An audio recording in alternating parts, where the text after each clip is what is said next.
रहे हैं कि वैकेंसी आएगी आएगी आएगी, भाई कब आएगी? 2021-22 में आप रेडियो ऑपरेटर का निकाल करके उसका फॉर्म अप्लाई करवा दें, लेकिन अभी तक एग्ज़ाम नहीं हो रहा है। ठीक है, तो ये चीज़ें काफ़ी इंपॉर्टेंट है। देखिए, अगर सरकार ये भी कह देना कि मैं 15 तारीख तक आपका OTR जारी कर दूं, OTR वन टाइम रजिस्ट्रेशन करना स्टार्ट कर दूं, तो भी आप एक सोचिए एक बार कि अपनी बात को उनके कान तक पहुँचाइए।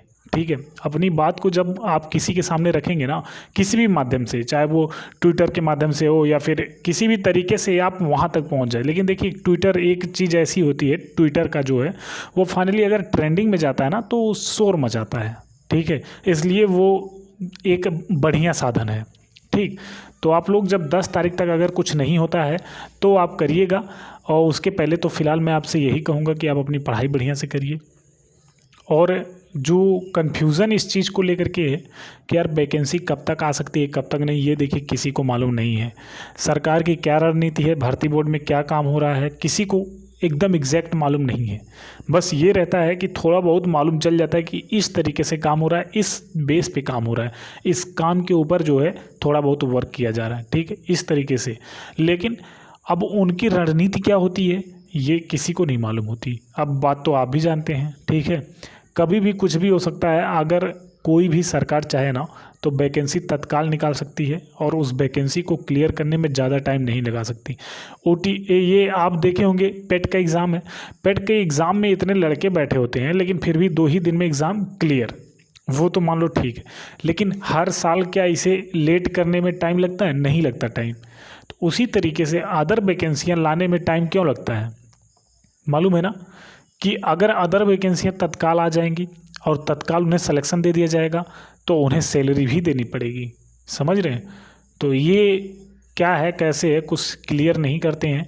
आप लोग बस इतना करिए कि अगर 10 तारीख तक कुछ भी इस पर नहीं आता है निर्णय, तो बस एक ही काम करिएगा, कुछ यूट्यूबरों का सपोर्ट लेकर के। ठीक है, इसमें बहुत सारे लड़के ऐसे होंगे जो कईयों यूट्यूबर के यहाँ से मतलब कांटेक्ट में होंगे और व्हाट्सएप पे बातचीत करते होंगे, तो वो अपनी बात रखेंगे, सभी लोग सुनेंगे। सबको मालूम है कि देखिए वैकेंसी नहीं आ रही है, सभी लोग एक तरीके से डीमोटिवेट हो रहे हैं। जितने भी उस वैकेंसी का इंतज़ार करें वो डीमोटिवेट हो रहे हैं, और कितने तो बेचारे इस तरीके से हैं जिनकी एज एकदम कगार पे है, और वो एज जैसे ही निकल जाएगी उनको लग रहा है कि एज ही मेरी निकल जाएगी, वैकेंसी नहीं आएगी। ठीक है, देखिए कुछ भी हो सकता है।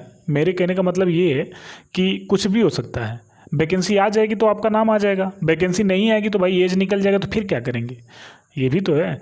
कुछ लड़के ऐसे ऐसे बहुत सारे लड़के होंगे, आप अनगिनत होंगे, मुझे लगता है लाखों में होंगे, जिनकी एज प्रेजेंट टाइम में अगर 1 साल 2 साल छूट मिले ना तो आ जाएगी। लेकिन आज के 2 महीने 3 महीने बाद अगर वही चीज़ हो ना, 2 महीने 3 महीने जैसी बात होगी तो जानते ही हैं आप, जनवरी से काउंट होना स्टार्ट हो जाएगा, तो उनकी एज नहीं आएगी। 2 साल 3 साल छूट मिलेगा तो भी। ठीक है, बहुत सारे ऐसे कैंडिडेट्स हैं, चाहे वो लेडीज़ में हो चाहे वो जेंट्स में हो। ठीक है, तो गर्ल्स और बॉयज़ दोनों में ऐसे लोग हैं, कईयों के मैसेज हमारे पास खुद ही आते हैं। ठीक, तो आप लोग बस इतना करिए, और बाकी आप अपनी पढ़ाई को करते रहिए। SSC GD देखिए आपके सामने है बेहतरीन तरीके से, और दिल्ली पुलिस जितने लोग फॉर्म डाले थे वो सब बढ़िया से पढ़ाई कर लें। दिल्ली पुलिस का एग्ज़ाम जस्ट होने वाला है, शायद उसका जो है डिस्ट्रिक्ट अलॉट हो गया, दिखा रहा होगा कि किस ज़िले में आपका जो है एग्ज़ाम होने वाला है। ठीक है, तो फाइनली आप लोग बढ़िया से पढ़ाई करिए। SSC GD है और आपके पास अभी दिल्ली पुलिस है, इन दोनों को देखते हुए थोड़ा सा आपको वर्क करना रहेगा कि आप बढ़िया से जब लग करके पढ़ाई करेंगे तो यूपी पुलिस पे थोड़ा सा वर्क, वही मैं जो आपको बताया हूँ कि अगर 10 तारीख तक कुछ नहीं होता है तो भाई कुछ ना कुछ तो करना ही पड़ेगा। अब बार बार ये न्यूज़पेपर में निकाल देंगे, और बार बार हर दिन आए दिन जो है आप कभी भी जैसे ही खोलें ना कोई भी, जैसे कहने का मतलब साइड, तो उस साइड पे ज़रूर देता है कि उत्तर प्रदेश के युवाओं को ये, उत्तर प्रदेश के युवाओं को वो, तो इतनी वैकेंसियाँ उत्तर प्रदेश में हुई हैं, इतनी वैकेंसियाँ आने वाली हैं। भाई ये देने से क्या मतलब निकलता है, अभी बताइए। आप सीधे वैकेंसी दीजिए, बात ख़त्म। वैकेंसी दीजिए, दिक्कत परेशानी हम लोगों की भी दूर हो, समझ रहे हैं ना? तो थोड़ा सा देखिए लगना तो पड़ेगा, क्योंकि भाई जो आपका हक है उसे कोई छीन नहीं सकता, बस ये है कि उसे रोक सकता है थोड़ी दिन के लिए।